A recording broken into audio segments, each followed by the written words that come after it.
Hello out there. I hope that you are all doing well today.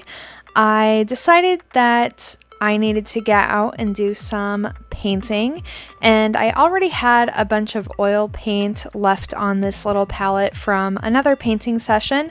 I actually wasn't really in the mood to paint with oils today, but I am just adamantly against ever wasting any paint, and I had this palette sitting in my freezer for a few days at this point. And even though the freezer will slow down the drying time of oil paint, it still will harden in the freezer. And so you do have to kind of get back to it. And that is one of the challenges of being an artist who works in different media, because sometimes I'm more in the mood for watercolor, sometimes I'm more in the mood for oil paint, and those are my two primary mediums. But I do also like to experiment with other things. Like lately I've been doing a little bit of gouache painting, and I've been trying to get a little bit more back into drawing. It's been a long time since I've really just done any pure drawing. So, it's like sometimes I'm in the mood for one of those things and not the others. But the thing about oil paint is that I often do have a lot of paint left over on my palette. Like I'll squeeze out more than I really needed, or I'll think that I'm going to do more painting than I end up doing. So no problem, because I can just preserve it by putting it in the freezer, but I know time's ticking even when I do that. So yeah, I don't know if I'll do many of these plein air paintings coming up in oils. I'm not sure. I'm sure maybe I'll get back into it. But yeah, these first couple are going to be in oil, and I didn't realize that there's a thing called Plein Airpril, where during April you go out and do plein air paintings, and I love that idea because it's just the perfect month for it, and it's such a catchy little hashtag.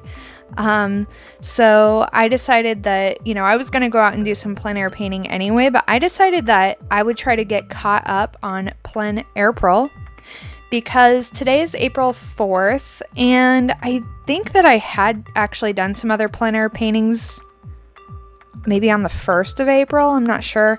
But I didn't know about Plein Airpril, so I'm not counting those. So I had to get caught up today. I had to do 4 paintings, and I was successful. So I'm going to put this video up. I made videos of all of them, but the other videos, I may just post those with like music in the background, because I'm not going to have time to do voiceovers for all of them. But basically, this ended up being a lot of fun. I just sat in my car actually, doing my little social distancing thing, and I sat at the park and I painted 4 different compositions. Had my dogs with me. They were sitting in the back, and in the car they're actually pretty good. They do bark, of course, at every dog and person and thing that goes by, but I don't know, for some reason in the car it's not as bad because they're not physically attached to me, so they're not jerking me all over the place. It's a lot less annoying, so I might do more of these plein air paintings in my car, because I do love being with my dogs. I hate leaving them home. If I go out and it's not just, to my job, I really want to have them with me, because especially my big dog, Watson, he just gets so sad, and I can't stand it. I can't stand his sad little face when I'm leaving the house for work, and every single day it's the same thing, and he's like cries, and he just never gets used to it, and I guess I don't really either. So if I can have them with me, I'm going to. So this little pochade box that I'm using is called a pocket box, and this is made by another artist. Off the top of my head, I can't remember his name. I'm really, really bad with names, but I am going to link him in the description below, because he also has a YouTube channel, and I bought this little pochade box from him. He makes these by hand, and they're really cool. I'm actually not using it the way that he designed it, because you can actually slide the palette out to the left and then stick your thumb in through a hole that's in the bottom of this pochade box, and you can just hold this thing in your hand. But since I'm just sitting in the car, it was actually more comfortable for me just to kind of rest my hand behind it and just support it that way. but it's a really cool thing and very high quality. Just a great way to do really small, quick paintings. So I'm going to link that below. I'll link both his website and his YouTube channel. And I highly recommend it. It's really awesome. So I was sitting at the park in my car, just kind of looking around for what to paint, and I noticed, well, there was a lot of people fishing, and so one of my other compositions will actually have some people fishing in it too. But there was this one guy who was sitting across the pond, and he had on a bright yellow hoodie. And so I think that's what really attracted me, was just that bright yellow. I really wanted to kind of capture the light hitting that bright yellow kind of neon hoodie. Thought that looked really cool. And then it was just a lot of green otherwise. And I tried to keep everything pretty simple because, of course, I knew I was going to be doing several of these little paintings today. And this is just, I think, 4 inches in height, 5 inches wide. It's a really small little canvas panel that fits perfectly inside this little pocket box that I absolutely love. So I'm keeping all the backgrounds really, really, really simple and subdued. I'm trying to give some depth, some sense of depth to this painting by having the grass in the distance be a little bit more blue. I added a little bit of white, although it still looks pretty dark at this point. And there was like a little road right behind him. And then I, of course, wanted to capture the way that the light was hitting the water as well. And every time I painted a scene with figures in it today, of course, the people got up like shortly after I sat down to paint. So, of course, that always happens. So I just have to try to remember the way that the light was hitting the hoodie. That was really the most important part, because obviously I wasn't going to be painting like his face or facial features. His face was really kind of in shadow, which made things a little bit easier on me. So I'm just adding some blue and some white into the background, because right now it just looks like a solid wall of green. I want to give it a little bit of variation just to indicate that it is grass back there and not just a big green wall. And I find plein air painting with oil paints to be particularly challenging. One is just kind of the logistics of it, because of course you have to have solvent. I have tons of paper towels. I just brought an entire roll of paper towels out with me, because every time I do plein air painting with oils, I end up bringing like 3 paper towels with me, which is how much I would probably use when painting in my studio. But for some reason outdoors, because I'm trying to work more quickly, I end up going through paper towels much faster. So I just brought the whole roll out. Thank goodness I did. And there's so many things that you have to bring along with your oil paint that it feels overwhelming, and I always end up forgetting something. So what I forgot today was actually not that big of a deal. I forgot to bring I usually bring out baby wipes, because I can easily clean all the oil paint that I get on my hands off with them. And I forgot those, so I ended up getting lots of oil paint all over my hands, which, you know, is fine. Hopefully I won't be needing to sell my car anytime soon. I don't know if you can hear my dogs fighting behind me, but apparently going out and painting all day long was not exciting enough for them. They still have tons of energy.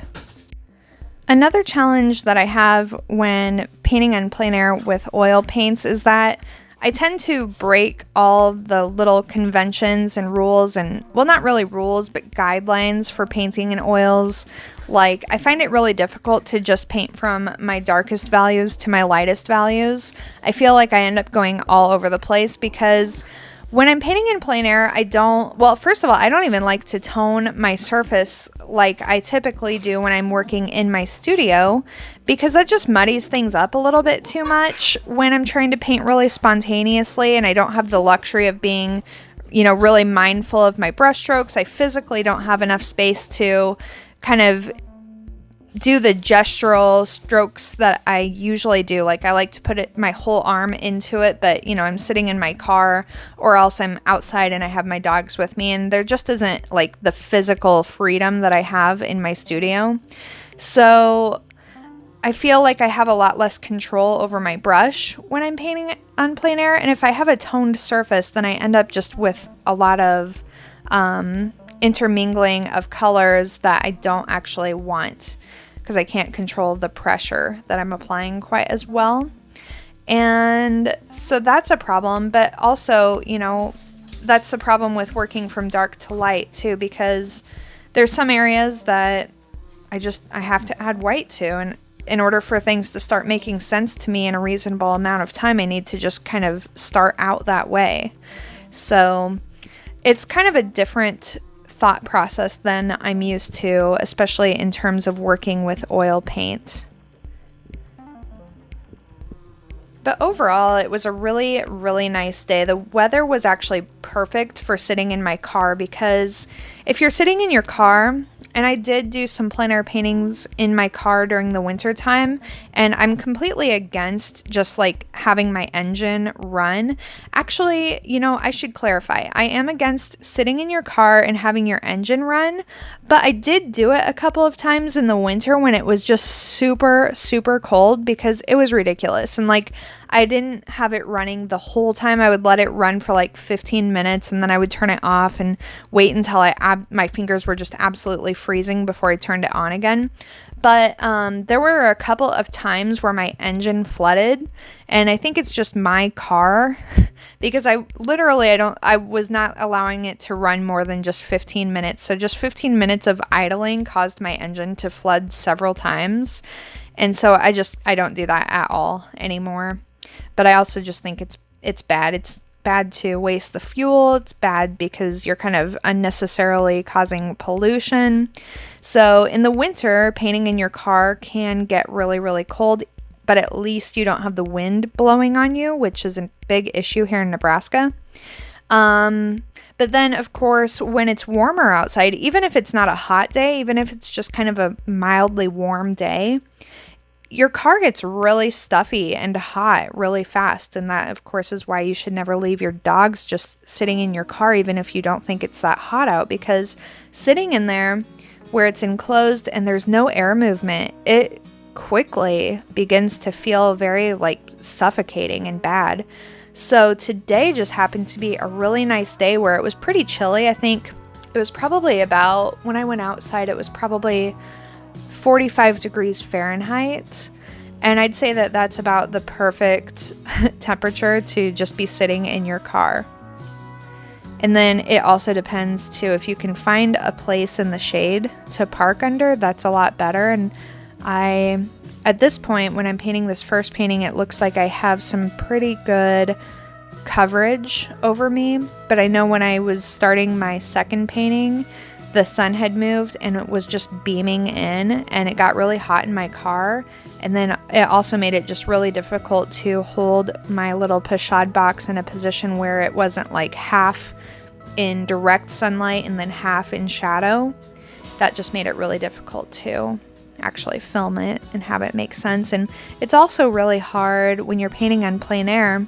If you are painting in oils, you've got your surface, your canvas or panel or whatever you're painting on. Usually it's a little bit more vertical, and then your palette is more horizontal.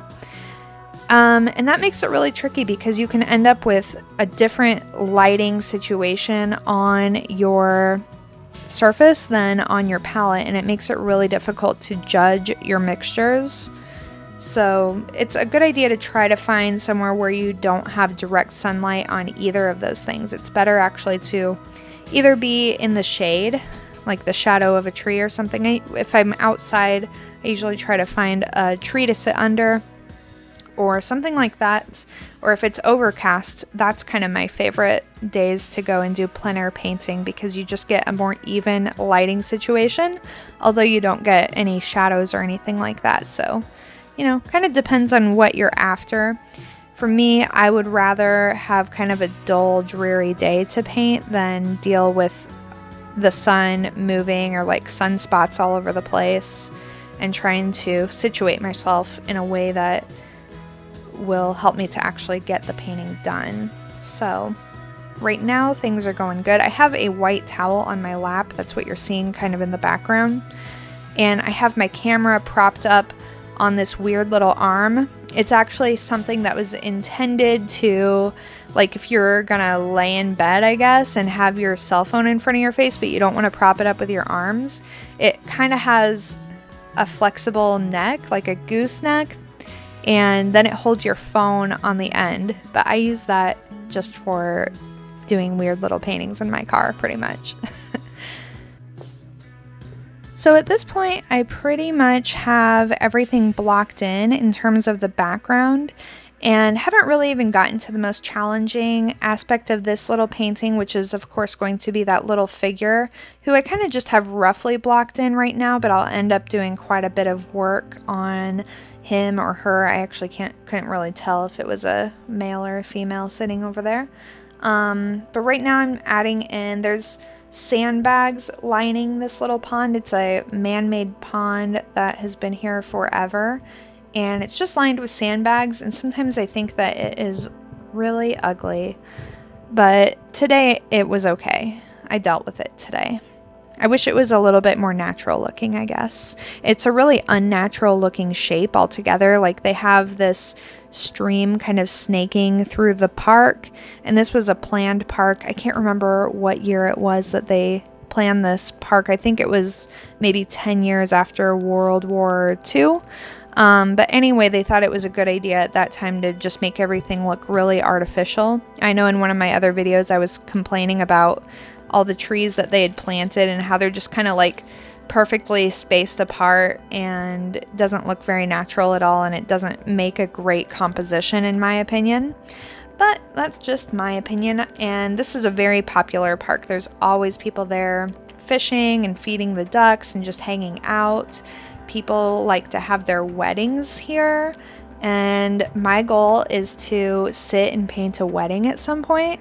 So hopefully I'll catch one of those happening this summer or into the fall, and I can paint a fun little wedding, and I think that'll be cool. Anyway, so I tried to just focus less on how much I hate the sandbags on this pond, and I focused more on how the sun was illuminating them, and I think that that was successful. Attitude is everything, you know? So I just added a little bit of orange on top of some of those kind of muted violets that form the shadows. And then this road, I think I almost could have just left it out, but then it would have just been a lot of green, but I guess it's still kind of just a lot of green. So I'm just kind of trying to capture the way that the sun is illuminating the road. And one thing that I always have struggled with, and I think I'm figuring out a little bit more how to resolve some of these issues, because when I do plein air paintings, I think that I interpret things a little bit too literally. And so if I see a concrete road, and to me it just looks like a really very light in value, cool gray, well, when I paint that, it looks terrible. So I've just been defaulting kind of to painting concrete things and things that are a little bit more dull in color. Just adding a little bit of warmth and sunlight to them really helps with making them just be a little bit more visually appealing. Here you can see that thumb hole if you saw real quick. I moved that out because I actually thought about holding it the proper way, but then realized that here in my car it just actually would have been more difficult. So I think ultimately that road back there might be a little bit of a distraction now that I'm looking back on it. At the time though, it seemed like it would be a way to divide the space in a way that made a little bit of sense. I don't know. That's the nice thing about plein air painting and going in with the mindset of it's just a sketch or it's just a study, is that even if you don't end up loving the result, you still will learn a lot, and you're going to, most importantly, learn how to interpret things around you, simplify things around you, because of course doing plein air painting, I think that one of the biggest struggles for everybody is just that you have to find a composition in all of the chaos. You know, you can look around you 360 degrees in every direction, and there's a potential composition, and some of them are, you know, maybe a little bit more naturally put together the way that you like, and so that's what you're drawn to, but often there's still some issues that you have to deal with, and usually it's that there's just too much going on, and so the challenge is just to try to simplify things and paint the things that make sense, paint the things that are important, figure out why you were attracted to this composition in the first place, and remember to put all of your emphasis and attention on that instead of getting distracted by a lot of details that were not important to you to begin with. So of course what was important to me was this figure painting, so I'll be pretty much spending the rest of the time painting this little figure and just trying to refine not only the figure and trying to remember how the shadows and light were falling on that bright yellow hoodie, and then also trying to get the impression of this. He was sitting on a picnic table, but you could barely see it. It was like, as far as painting it, it was kind of difficult because it was all so distant that you really couldn't make out much of the table, but yet I needed it to at least sort of make sense that this person is sitting on some kind of structure. And I didn't really leave enough vertical space to make the picnic table as tall as it was, although it's not too far off. But the hard part is just, you know, I'm adding in some of the dark indicators of that table, but then I'm going to have to add a little bit of light to the top surfaces of that picnic table to hopefully give the impression of it being, you know, a picnic table, or, you know, even if maybe it looks like a bench, I don't know. But I just didn't want it to look like this figure was just kind of floating awkwardly, or that I had meant to make the figure sitting on the grass, but, you know, didn't do a good job of it. So I wanted it to look like there was a structure that this figure is sitting on. That was kind of my big concern.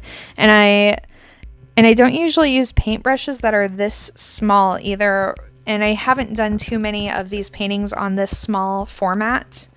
I bought a bunch of these little canvas panels, and of course, you know, it's like I bought them. I bought a whole pack of them, and then I was like, oh, I'm going to blow through these so fast, and then I just ended up not really using them that much because I think I probably took them out and did a couple of paintings, and I was like, oh, this is really hard because I'm used to painting more on like an 8x10 format, which is quite a bit bigger. It's funny how you can get stuck on just a size, because I'm pretty used to doing like 8x10s or even 6x6 inch surfaces, and it's really hard for me sometimes to go larger. Like a 16x20 is a big challenge for me. And it used to not be, because I used to think a 16x20 was just like a small painting. And in the grand scheme of things, I suppose it is. But I've gotten more comfortable with just that 8x10, 11x14 format. So going either smaller or bigger just kind of throws in a different dynamic. It changes the way that you might use the same brushes that you use for everything else, but you're going to have to use them a little bit differently. Or in my case, I'm using brushes that I don't usually use. So just trying to figure out how the paint interacts with these different bristles. Like this brush that I used for this painting, I actually had a bunch of brushes sitting on my lap, but ended up just sticking with this one for the whole painting. And the bristles are very soft and flexible compared to the bristle brushes that I usually use. So it's kind of a challenge just to kind of get a good feel for the paint. So really my goal today is just to do a bunch of simple little compositions like this and to use up this paint that's on my palette. And I know that I'm going to be replenishing some things as I go along, but I'm hoping that after I've done 4 paintings today that there will be so little paint on this palette that I won't feel guilty at all about just scraping it down. Because I like to actually use this pocket box to do gouache paintings. And so I can't wait to be doing some of those and posting those up here, because those I have been having so much fun with.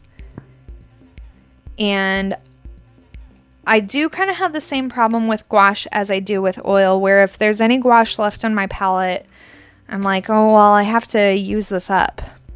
I can't do anything until I've used up all of this paint.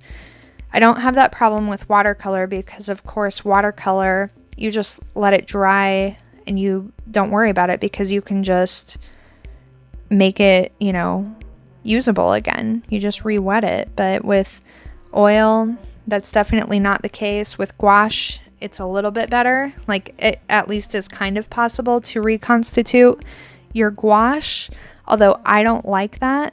I like using it fresh out of the tube as much as possible. So if I sit down to do some gouache, I really try hard just to use it all up. And with gouache, you can't just put it in the freezer and think that's going to help with anything. That only works with oil paint. So at this point, the little figure is kind of a disaster. It's starting to take up a little too much space. So I think that I end up going in a little bit later into the background and just kind of making the background intrude on the figure a little bit so it's not such a big yellow blob.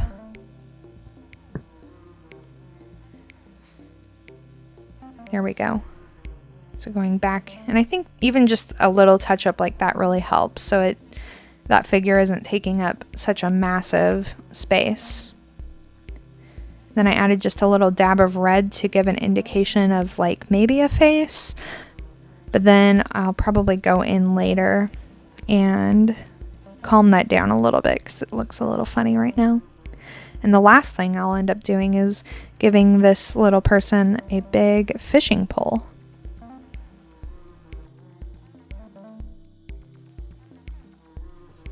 Another challenge that I had with this little composition, that is something I was kind of mindful of before I even started painting, was the fact that it was just right exactly noon when I was beginning this painting, so there just weren't really any shadows being cast by anything. And I think just having a little bit of a shadow, and I could have probably just added one myself if I had thought about it, but having a little bit of shadow underneath the figure and the picnic table I think would have helped give that a sense of sitting on solid ground a little bit more.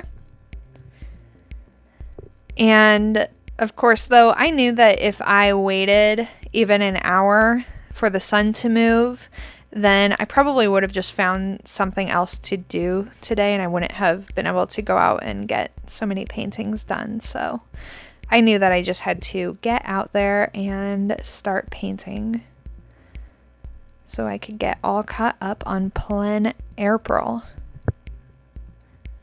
Now I'm just kind of looking at it, analyzing it, seeing maybe what else needs to be done.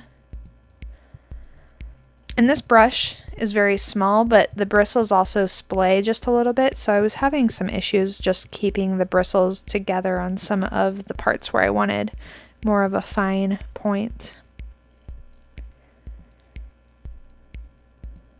I wish that I had painted this figure in one of the other positions that he or she was standing in.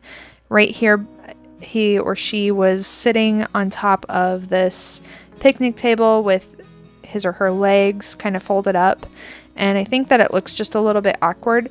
And if I had done my sketching maybe just a couple of moments later, it was a better position, and maybe I could have even just changed this at the beginning phases where the person was sitting but kind of leaning with their legs stretched out a little bit more. And I think that that would have been a better composition overall than having the person just kind of scrunched up like this.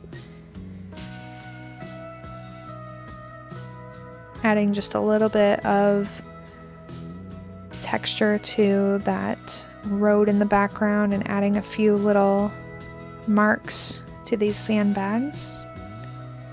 Not making any huge changes at this point though. Kind of just nitpicking a couple of things really. Probably could have not, but I think what I tend to do is if I don't quite know exactly what to do next with the figure, there I just kind of applied a little bit of muted purple onto the face so that that face wasn't so red. Anyway, so sometimes if I don't quite know what to do in one area of the painting, like I wasn't quite sure what else needed to be done with the figure, I'll just find other areas to kind of play with, which sometimes is alright and sometimes it's a disaster. Today it ended up being okay. And I think that this texture here in the sandbags actually was really needed for this composition, because otherwise everything is just kind of like a stripe of different greens. This composition is very stripy, really.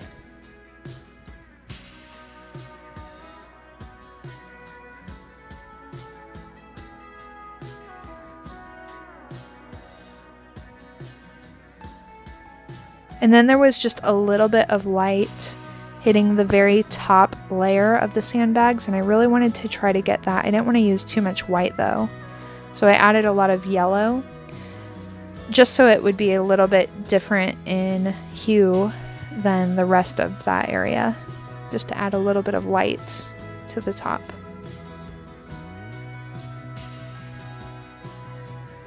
And I apologize that sometimes my camera is going out of focus just a little bit whenever I move my hand. I'm not sure why sometimes that happens. It seems to happen more when I'm doing videos where I have things set up just a little bit more awkward, and so my camera is physically closer to where I'm actually painting, and so then it seems like when my hand moves throughout that space, the camera's trying to focus on some part of my hand. So to get the fishing pole, I decided to use the back end of my paintbrush just to kind of mark in the general area where that will be. And that just kind of helps me to have a better plan before I lay down that paint. Although putting in the dark paint for the fishing pole is really no problem, it's going to be a lot more difficult because I do want to indicate like a little bit of fishing line with white. And that is more tricky because I did have some medium, but it's still kind of hard to add enough medium to white to really thin it down.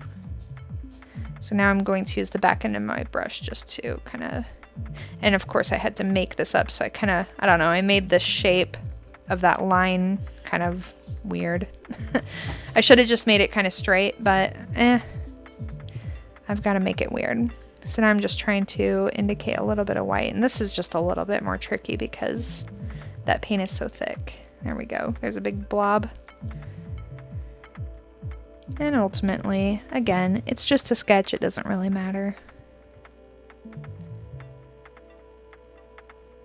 But I think adding this little detail just kind of makes the composition a little bit less boring. It kind of cuts through all of that horizontal elements that are all over the place in this composition. I'm just scraping this again with the back of my brush handle. And I think that this is done now. Or is it? I literally just did this painting. I'm trying to guess how I ended up actually finishing it. Oh, okay. And adding just a little bit of shadow to this bright yellow hoodie. And so the shadows kind of had a lot of green in them on the hoodie, which worked, although it felt a little weird painting this way. Just kind of fixing these shapes. And all right, so now it is done, and I'm gonna go ahead and clean up. So I like how it turned out for the most part, and hopefully you enjoyed this video. It was a little bit different, and I hope that you're having a really great day and a good Plein Airpril. Bye.